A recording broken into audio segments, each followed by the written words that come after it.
So from what we have still known from the SOHCAHTOA, if I've gotten the right angle still like this,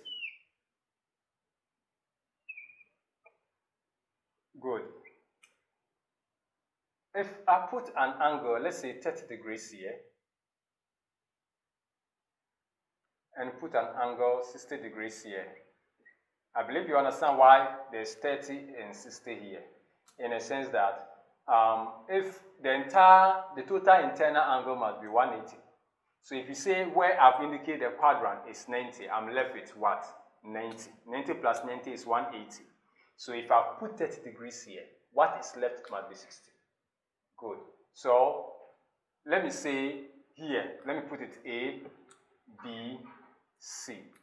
So 30 degrees, 1, 2, then I'm going to put root 3 here. I did not just conjure magic. Now these are the figures that have been imputed into calculator. So first, I'm going to consider, you see now I'm having two angles.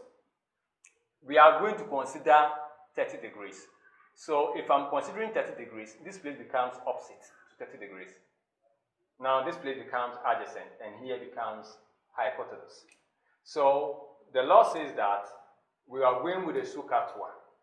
So the first sine 30 degrees. What is sine 30 going to give me? Sine 30, which is SOHCAHTOA, opposite. What is opposite? 1, BC. So let me put the length, sine 30 BC on hypotenuse AC, which is equal to BC is 1, then AC, which is the hypotenuse, is what? 2, which is the same as 0.5. So if you punch your calculator, you realize that sine 30 is going to give you 0.5 or 1 over 2. Let's look at the second one, still considering 30. So we find cos 30 degrees. The cos 30, here being the acute angle, cos is adjacent hypotenuse. So adjacent is AB, then the hypotenuse is AC. The length is AC. So what do I have for the adjacent, the AB? I have gotten root 3. And the divisor, which is the hypotenuse, is 2. Now, this is the same as 0. If you point it, basically, the actual figure is eluding me, but I know when you point on a calculator, this modern calculator, cos 30 degrees is going to give you root 3 on 2. Now, it is advisable we use this instead of going with the decimal. The decimal comes in when we are working with the general function. But as it is here, so it will display on a calculator. The next one is tan 30 degrees. Tan 30 degrees. Tan is TOA. TOA is what? Opposite over adjacent. Opposite over adjacent. So the opposite here is giving me opposite, which is the length BC. And then adjacent is AB. Adjacent is AB. So this one is equals to, what is the BC? I have 1 on root 3. At first, we would have left our answer like this, but I've said to you that never solve any function whereby the denominator will be rooted. It's just like a tree has fallen on somebody, and you go and sit on that person. It's not right. So we say you will rationalize. That is why we did the set, and it is coming back here. So you rationalize by multiplying through here by root 3, and the denominator also by root 3. So we are going to get root 3 on root 3 squared. Okay? At this point, the 2 blows the root sign away, which is going to give me, there's a coefficient of 1 which is not written here. So I'm going to get 1 on 3 root 1 on 3 root 3. Good.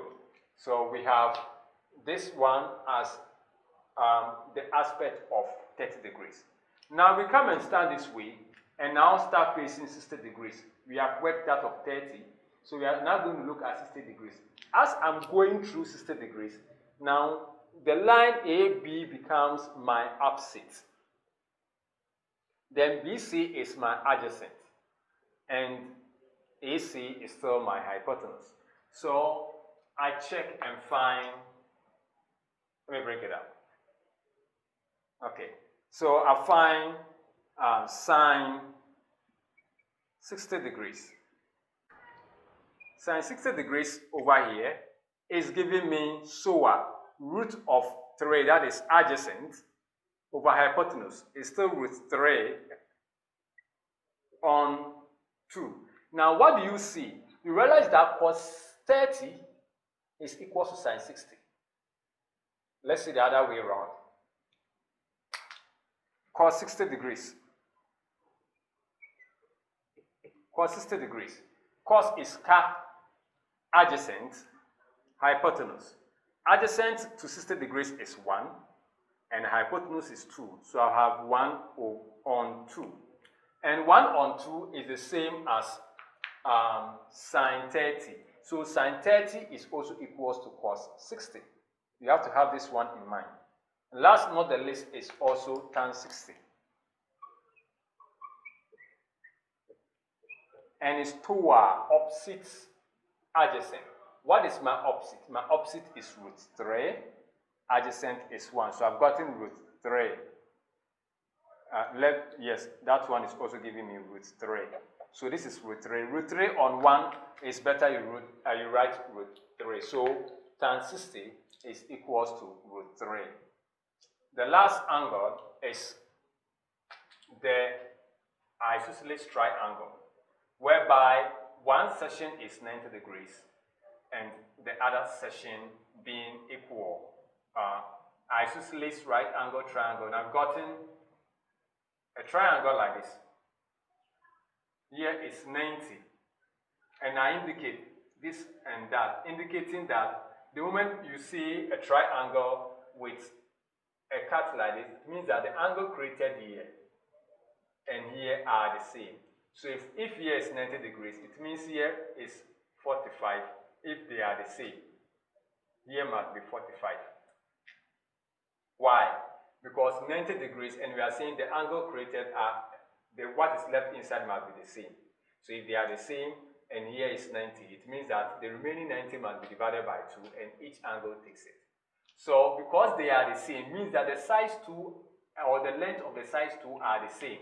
So if here is the same as this place will be 1, 1.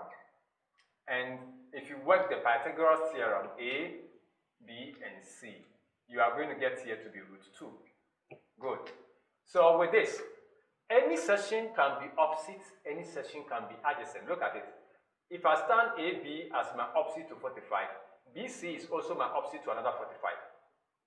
So we will realize that sine 45 is equals to cos 45.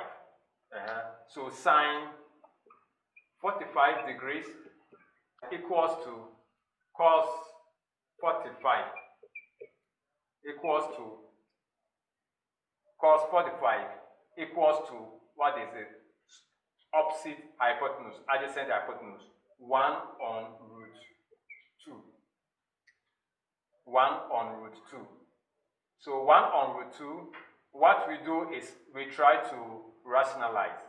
So I multiply here, top root 2, root 2. And finally, I have 1 on 2 root 2. If you work it further, we get something like this. Good.